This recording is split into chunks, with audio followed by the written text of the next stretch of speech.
Hello students, welcome to the beautiful channel Padhai Ka Kavach. Students, today we are going to discuss our unit number 8, cell, its structure and functions. New topic, nucleus, which is a subtopic of parts of the cell.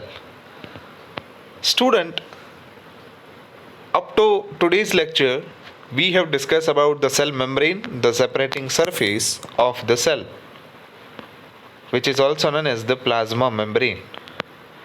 The another part that we already discussed is the cell wall, which is present inside the plant cell.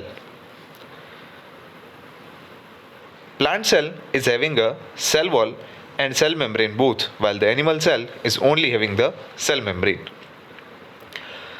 The essential function of the cell wall, students, as we know, that it is giving protection against the variation in temperature, high wind speed, atmospheric moisture, etc. They are exposed to these variations because they cannot move. Cells can be observed in the leaf pill of Transdentia, Elodia and Royo. ये हमने देख लिया पिछले lecture के अंदर. उसके बाद हमने ह्यूमन चिक सेल्स के बारे में जानकारी ली थी. The various parts like cell membrane, nucleus, cytoplasm. Okay, and we also discuss about the cytoplasm. Then after we will talk about nucleus. In today's lecture we are going to discuss about the nucleus, and we will have a basic overview of this figure of the cell structure. Nucleus is an important component of the living cell. It is generally spherical and located in the center of the cell. Nucleus is the brain of the cell, as we told. The location of the nucleus is in the center part of the cell. It can be stained and seen easily with the help of microscope. Nucleus is separated from the cytoplasm by a membrane called the nuclear membrane. Students, whenever we are discussing about the human chick cell, inside the human chick cell, I told you that this separating surface, wait a second, I will change the color so that you can watch the separating surface. This separating surface, which will separate the nucleus from the cytoplasm, is known as the nuclear membrane. Means nuclear का पर्दा एक प्रकार का कि जो उसे cytoplasm से अलग रखता है. Similar to the cell membrane, the nuclear membrane is porous and allows the movement of materials between the cytoplasm and the inside of the nucleus. So students, this membrane is porous, means it is having a pores, some holes, and allows the movement of certain materials. Okay. With a microscope of higher magnification, we can see a smaller spherical body in the nucleus. It is called nucleolus. In addition, nucleus contains thread-like structures called the chromosomes. They carry genes and help in inheritance or transfer of characters from the parents to the offsprings. The chromosomes can be seen only when the cell divides. So students, the another component here that we are seeing, this component lies inside the nucleus. They are nucleolus, जो यहाँ पे हमने पढ़ा.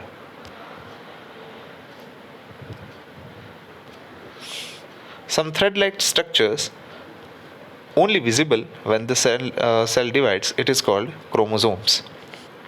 These chromosomes carry genes which will help in the inheritance or the transfer of character from parents to the children.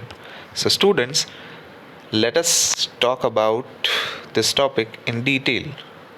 Gene. So the chromosomes contain the genes. Genes is a unit of inheritance. Inheritance means, students, the characteristics of our father and mother is passing to the next generation.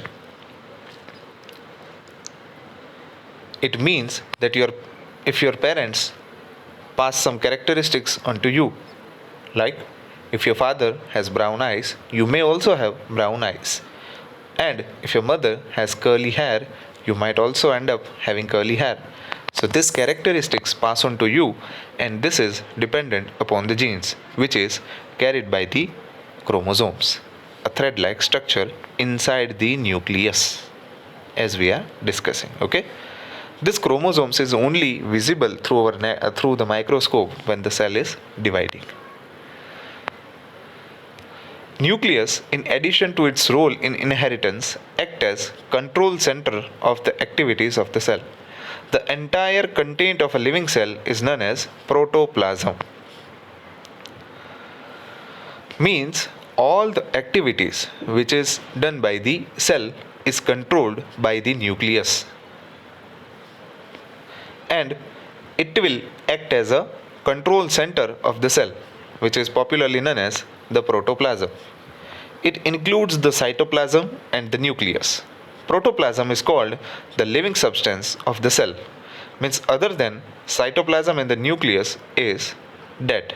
Okay. Paheli had some suggestions. Paheli wants to know if the structure of the nucleus is the same in cells of plants, animals, and bacteria. So let us try to understand this. The nucleus of the bacterial cell is not well organized like the cells of multicellular organism. There is no nuclear membrane. The cells having nuclear material without nuclear membrane are termed prokaryotic cells. Means student, some of the bacteria is having a cell which is not well organized, means it is having a no nuclear membrane in their nucleus. Okay, that kind of cell are known as the prokaryotic cell.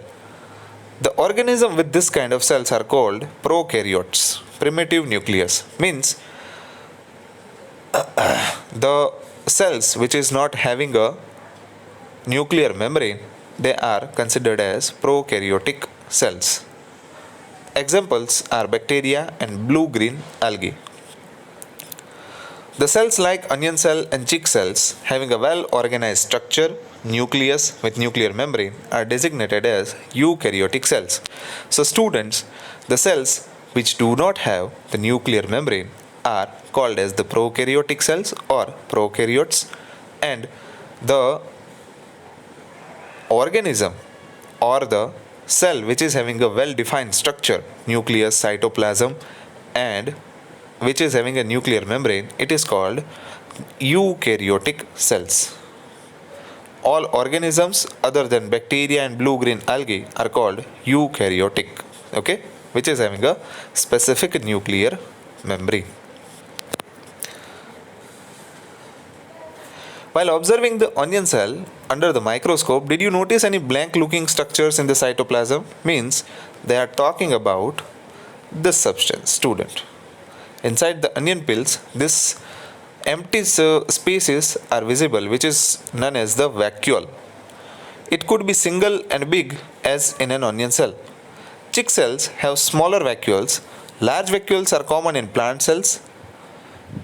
Vacuoles in animal cells are much smaller. So students, here you can see, or if I will draw the vacuole inside the plant, this is the empty space which is known as the vacuole, which is lie inside the plant cell, while this is the small vacuoles which is present inside the animal cell. Okay. So in a plant cell, vacuoles are very big or large enough, and the animal cell, it is very small in size. You might have noticed several small colored bodies in the cytoplasm of the cells of Tradescantia leaf. They are scattered in the cytoplasm of the leaf cells. These are called plastids. If it is indicated here, okay, so it is not indicated here, students. But after that, plastids are not given here, so I cannot show you. Some of them contain green pigments called chlorophyll. Means student, some of the plastids is having a green pigment which you will see here. in a green color. So this green color pigments are called green colored plastids, okay, are called chloroplast. They provide green color to the leaves. So the colors of the leaves are green because of this chloroplast, because it contains the green color pigments. You may recall that chlorophyll in the chloroplast of leaves is essential for photosynthesis. So students, the essential component which is chlorophyll, for which is responsible for the photosynthesis process, is lie inside the chloroplast, okay.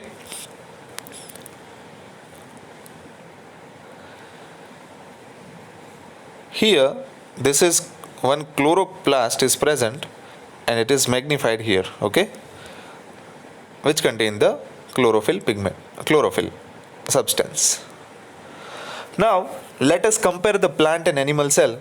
Depends upon understanding of the cell structure. So let us try to understand the plant cell and the animal cell. The first comparison factor is cell membrane, which is present in both the cells. In animal cell and in the plant cell, cell membrane is present, okay. Second is a cell wall. So student, in animal cell, certain control and coordination system is there, and because of this the cell wall is absent, okay, while the plant cell is having a no voluntary movement, so it is having a cell wall for the protection against the variation in temperature and pressure.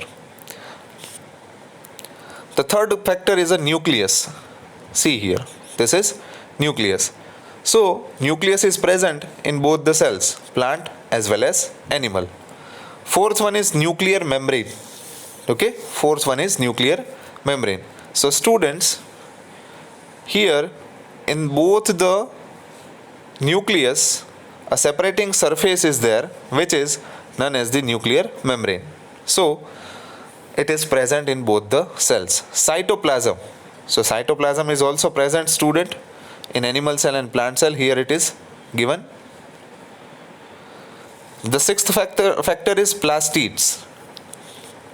So plastids is only contained inside the plant cell, which is nothing but the chloroplast inside the plant cell. Seventh is vacuole. Vacuole is present in both plant cell as well as animal cell.